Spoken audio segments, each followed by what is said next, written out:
अपने पसंदीदा शो के फुल एपिसोड देखने के लिए अभी डाउनलोड करें दंगल प्ले ऐप।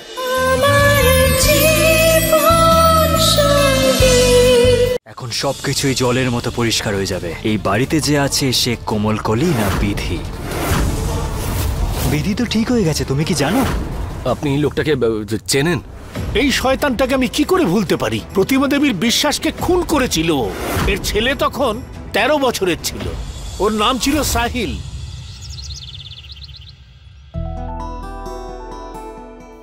এই ওষুধটা সকালে নিয়ে নেবে আর এটা রাত্রিবেলা। এতে তোমার ক্লান্তি ভাবও কমে যাবে আর বাচ্চারও কোনো ক্ষতি হবে না। Thank you. এমনিতে তোমার এরকম অবস্থা দেখে আমার বুঝতে পারলাম যে কি তুমি আমাকে বিশ্বাস করো, কিন্তু ক্ষমা করে দাও, আমি তোমার মুড খারাপ করতে চাইনি। ওই কালকে বেদ আমাকে জিজ্ঞেস করছিল যে কি এটাই যে কোনো উপায় আছে কি যেটা দিয়ে বিধি মা হতে পারে। আর আমি একজন ডক্টর, আমাকে তো ওকে বলতেই হতো যে সায়েন্স অনেক উন্নত হয়েছে, কোনো না কোনো রাস্তা তো বেরিয়েই আসবে। কিন্তু তারপর আমি যখন ওকে জিজ্ঞেস করলাম যে এইসব কেন জিজ্ঞেস করছে আমাকে, তো কথাটাও ঘুরিয়ে দিল। হ্যাঁ, কথাটা যদি না ঘোরাতো তাহলে আর কি করতো? ওর মনের মধ্যেই চোর বসে আছে।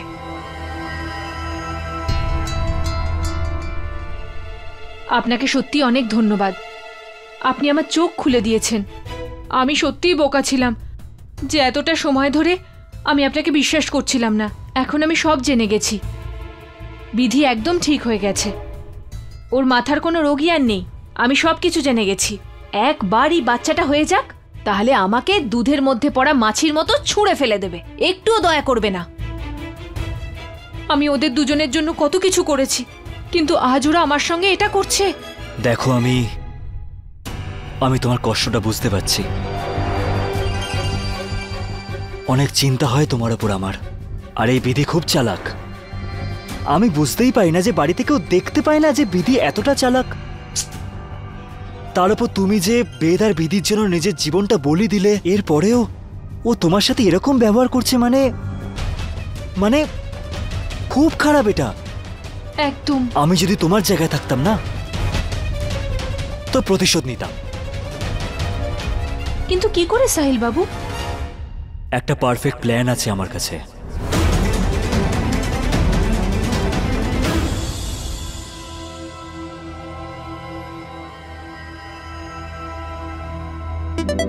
মাকে ওষুধ খাইয়ে আমি আমার নাম্বারটা একটু বাড়িয়ে নিই। হ্যাঁ, মা আমার উপর খুব খুশি হবেন।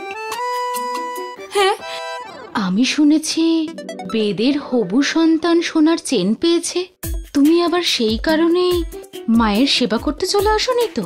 হ্যাঁ, আরে দিব্যা, নিজের শাশুড়িকে সেবা করা না বৌমাদের ধর্ম হয়। আর মাকে ওষুধ দেওয়াতে আমি তো কোনো ভুল দেখছি না। তোর যদি ভুল বলে মনে হয় তাহলে এটা তোর চিন্তাধারা। আচ্ছা, অ্যাকচুয়ালি দিদি, তোমাকে এই ওষুধটা দিতে হবে না। হ্যাঁ, কারণ তোমার তো কিছু হবেই না, কারণ তুমি তো প্রেগনেন্ট নও, তাই না? আরে, এই ওষুধটা আমাকে দিয়ে দাও, আমি গিয়ে মায়ের একটু সেবা করে আসি। এই ওষুধটা তো আমিই দেবো, দে আমাকে। আরে কেন দেবো আমি তোকে? কি নিয়ে লড়াই করছো তোমরা? তাড়াতাড়ি ওষুধটা দাও, আমার নিঃশ্বাস আটকে আসছে।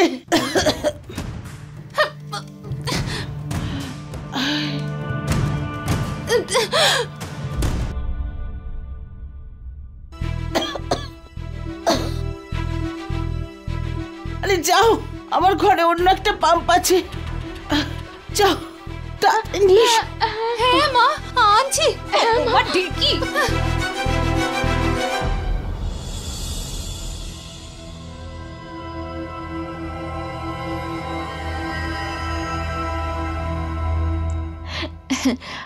হাই দিদি। মা বলছিলেন যে তুমি সাহিল আঙ্কেলের সঙ্গে ক্লিনিক গিয়েছিলে না? কিন্তু তুমি আমাকে কেন নিয়ে গেলে না? তোমার পেটে আমার পুতুল বেবি আছে, তাই না?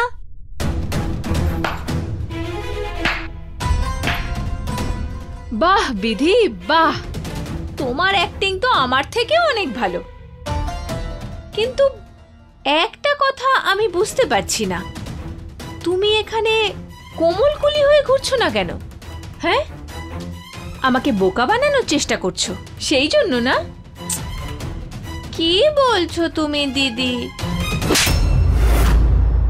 বন্ধ করো এই নাটক।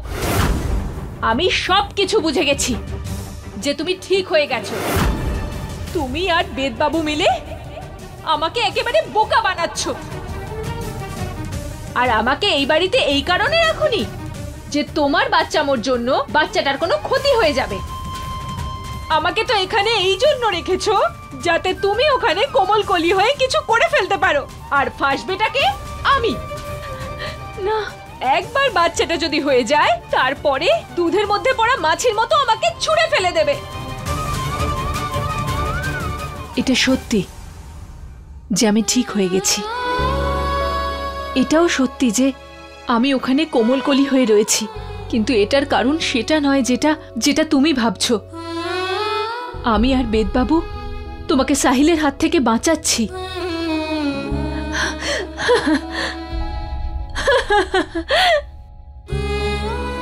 বাহ বিধি, বাহ! তোমার নিজের করা দোষ সাহিলের উপর দিয়ে দিলে তুমি। বাহ বিধি, বাহ! আরে তোমার লজ্জা করে না? তোমাকে ছোট বোন মনে করেছিলাম আমি। তুমি আর বেদবাবু দুজনে মিলে আমাকে বোকা বানালে। বেদবাবু আর তোমার খুশির জন্য আমি প্রাণপাত করলাম, আর পরিবর্তে কিছু চাইও নি। কিন্তু তার পরিবর্তে আমি কি পেলাম? প্রতারণা, বিশ্বাসঘাতকতা। আরে আমি ভাবতাম যে আমি সৌভাগ্যবতী, যে আমি তোমাদের মতো পরিবার পেয়েছি। কিন্তু আমি ভুলছিলাম আমি ভুলছিলাম। না, আরে আমার সৌভাগ্য তো এখানে যে আমার কোনো পরিবারই নেই, একদম একা আমি। না, এমনটা বলো না। আরে এটাই সত্যি বিধি যে তোমাদের মতো লোকেরা আমাদের মতো মানুষদের আবর্জনা মনে করো, আর কিছু নয়। কেউ তোমাকে আমাদের নামে মিথ্যে কথা বলেছে, আর এই কাজটা একজন মানুষই করতে পারে, সাহেল। প্লিজ ওর কথা বিশ্বাস করো না, ও 1 নম্বরের বিশ্বাসঘাতক। সাহিল বাবু বিশ্বাসঘাতক নন, বিশ্বাসঘাতক তো তুমি আর বেদবাবু। ভালো হতো যদি আমি তোমাদের জীবনে কখনো না আসতাম, অন্তত পক্ষে এত দুঃখ তো পেতাম না। কেন কেন আমি এই বাচ্চাটাকে আমার গর্ভে ধারণ করলাম? আরে এর থেকে ভালো হতো যদি বাচ্চাটা মরে যেত। থামো কমলকলি, থামো। তুমি রাগের চোটে যা ইচ্ছে বলে যাচ্ছ। এবার বেদবাবুই তোমাকে বোঝাবেন। শুধু একটা অনুরোধ করছি কমলকলি, আমাদের ভালো মনে করতে পারছো না, কিন্তু অন্তত খারাপ তো মনে করো না।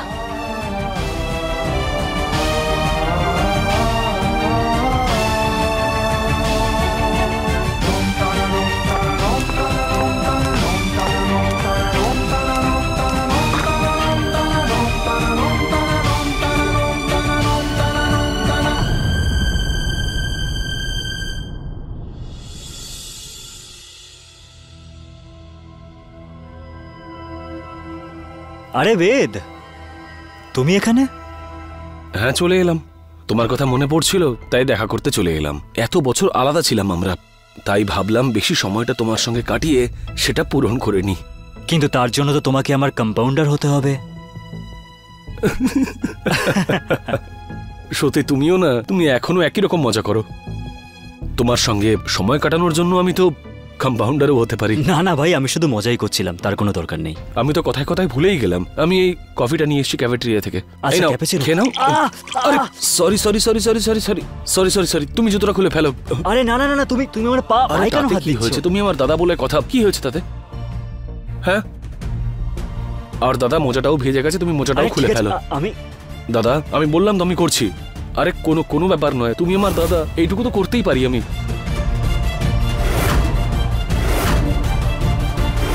ও আমাদের কোম্পানিতে আগুন লাগিয়ে দিয়েছিল, আর সেই আগুনে ওর পা পুড়ে গিয়েছিল। দাদা হ্যাঁ, এই চিহ্নটা কিসের? আরে আরে কিছু না ভাই, এটা ওই আমি যখন এখান থেকে ঘর থেকে পালিয়েছিলাম না, হ্যাঁ, তখন এক অনাথ আশ্রমে আশ্রয় পেয়েছিলাম। ওখানে যে ওয়ার্ডেন ছিল সে খুব বাজে ছিল। একবার আমাকে মারতে মারতে আমার পায়ে আগুন দিয়ে দিয়েছিল।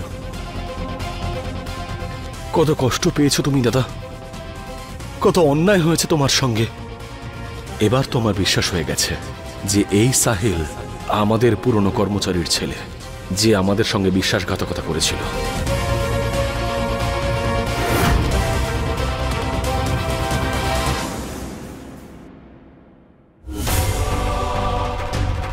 বিধি, বিধি আমি নিশ্চিত যে ও সোহম দাদা নয়, ও সাহিল, সেই কর্মচারীর ছেলে যে এর আগেও আমাদের কোম্পানির অনেক ক্ষতি করেছে, যাকে মা জেলে পাঠিয়েছিল। এবার দেখো বিধি, আমরা ওকে। বিধি, কি হলো? তোমাকে টেন্সড দেখাচ্ছে কেন? হ্যাঁ, আমি শিওর হয়েই বলছি। বেদবাবু, সাহিল হয়তো আমাদের ব্যাপারে জেনে ফেলেছে। কি? হ্যাঁ, তুমি এটা কি বলছো? সাহিল কোমল কলির সঙ্গে দেখা করেছে।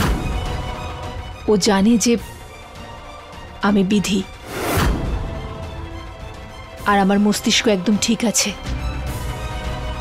আর ও এটাও বুঝতে পেরেছে যে আমরা ওকে বিশ্বাস করি না। সেই কারণে বেদবাবু ও কোমল কলিকে ভুল বোঝাচ্ছে। কিন্তু বিধি, এইসব কিছু তুমি কি করে জানলে? আমি কোমল কলির সঙ্গে দেখা করেছিলাম, আর যেইভাবে ও আমাকে দোষারোপ করছিল আমি বুঝে গেছিলাম যে সাহিল ওর মনের মধ্যে আমাদের বিরুদ্ধে বিষ ভরেছে। এটা তো ভালোই হয়েছে, তাই না? দুজনের সত্যিটা দুজনের সামনে চলে এলো। এবার দেখো, সব ঠিক হয়ে যাবে। তুমি শুধু ভরসা রাখো। আমি আপনাকে সম্পূর্ণ বিশ্বাস করি বেদবাবু, কিন্তু কোমলকলি বুঝতে পারছি না ওকে কি করে বোঝাবো। আপনাকে ওর সঙ্গে কথা বলতে হবে। আমার তো একটা কথাও শুনছে না। যদি আপনার কথা মেনে নেয়। ঠিক আছে বিধি, আমি গিয়ে ওর সঙ্গে কথা বলবো, কিন্তু তার আগে আমাদের ওই সাহিলকে আটকাতে হবে। ও এর আগেও এই পরিবারের অনেক ক্ষতি করেছে, এবার আর নয়।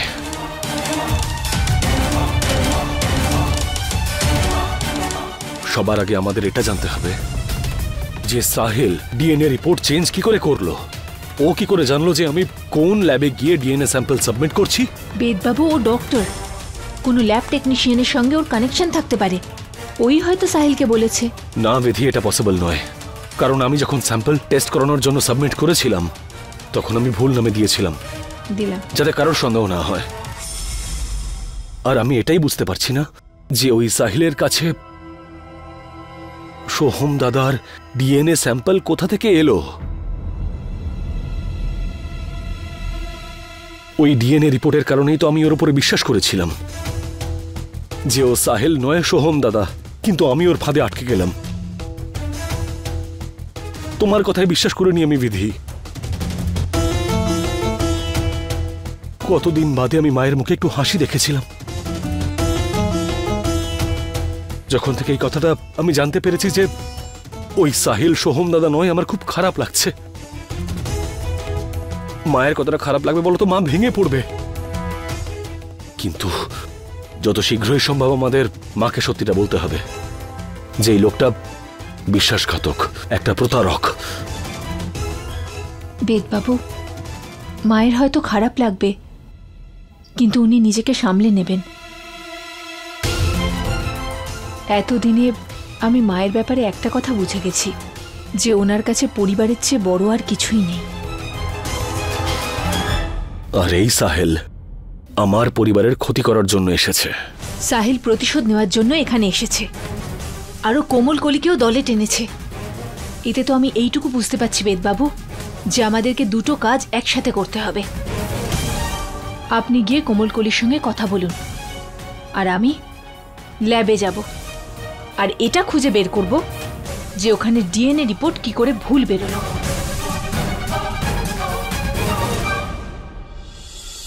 দিদি, আজকে স্যালাডে না একটু কুকুম্বার, আমি বলতে চাইছি শসা একটু ভালো করে কেটে দিও।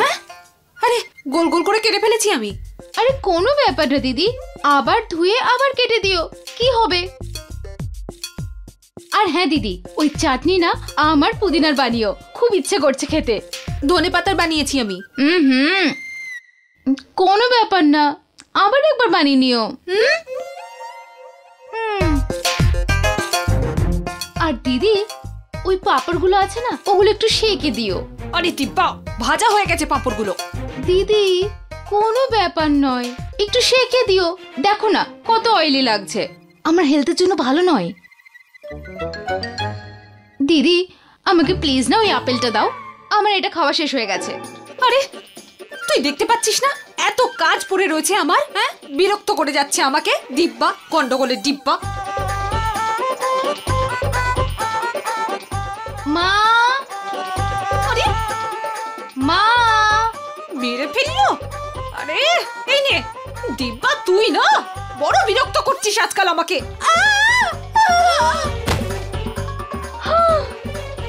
আরে বাবা, আমার কোমর। আরে অসুখ। দিদি, দিদি বেশি লাগেনি তো তোমার? বলো তো, ভালো হয়েছে তুমি যে প্রেগনেন্ট নও, না হলে কত বড় বিপদ হয়ে যেত বলো। আরে বাপরে, খুব লেগেছে। গন্ডগোলের ডিব্বা।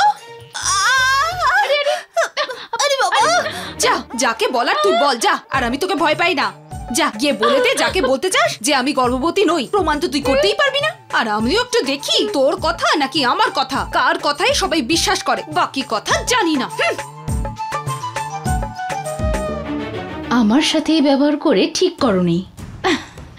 এবার তুমি দেখতে থেকো দিদি, আজকের মধ্যে যদি আমি সবাইকে না বলেছি তাহলে আমার নামও দিব্যা নয়, বাকি তো তুমি সবই জানো।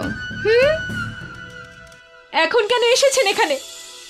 তোমাকে বোঝানোর জন্য। বোঝাতে নাকি আমাকে মিথ্যে কথা বোঝাতে? দেখো তুমি ভুল বুঝছো, তোমাকে ঠকানোর আমাদের কোনো উদ্দেশ্য ছিল না। বিধি ঠিক হয়ে গেছিল, আর সেটা ও আমাকেও বলেনি, আমিও অনেক পরে জানতে পেরেছি।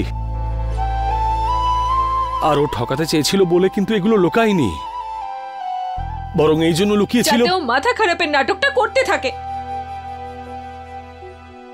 আর আমার আর আপনার রাস্তা থেকে চিরকালের জন্য সরে যায়। ও আমার খুশির জন্য নিজের খুশি বিসর্জন দিতে যাচ্ছিল। আমি আপনার আর বিধির কথা শুনে ফেলেছিলাম বেদবাবু। আমি জানি ও আপনার কাছ থেকে কি প্রতিজ্ঞা নিয়েছে।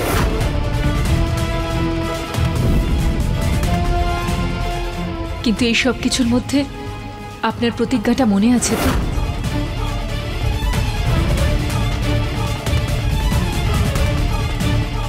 আমরা কোমলকলিকে ওই বাড়িতে এই জন্য পাঠিয়েছি কারণ আমাদের বাচ্চাটা সাহিলের জন্য বিপদে পড়বে,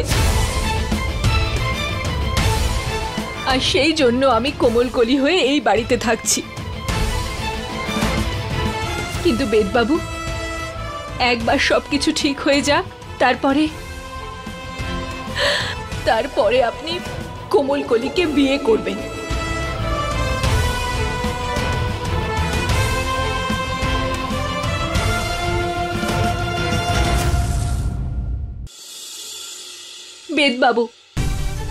বেদবাবু, আপনি সময় চেয়েছিলেন আর আমি আপনাকে সময় দিয়েছি।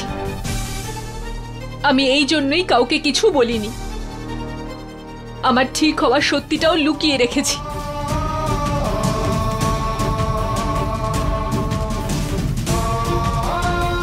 না হলে সত্যি বলছি, যদি আপনি নিজের কথা না রাখেন তাহলে আমিও রঘুকে হত্যার দায় নিজের মাথার উপর নিয়ে জেলে চলে যাব।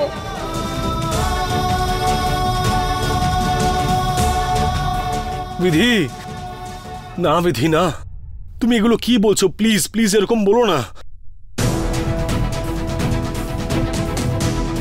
এটাই কথা দিয়েছিলেন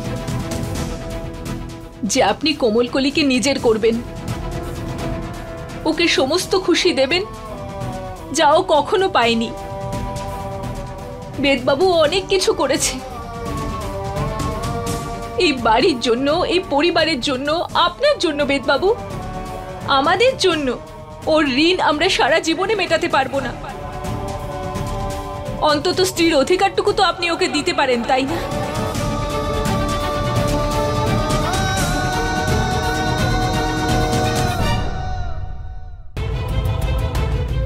বিধি, বিধি, আমি তোমাকে এতটাই ভালোবাসি যে তুমি আমাকে যা বলবে আমি তোমার ইচ্ছে মনে করে সেটা পূরণ করব।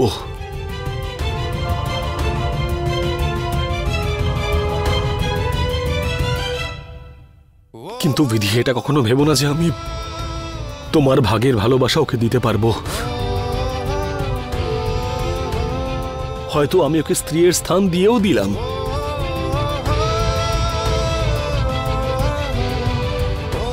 কিন্তু আমি তোমাকেই ভালোবেসে যাব শেষ মুহূর্ত অবধি।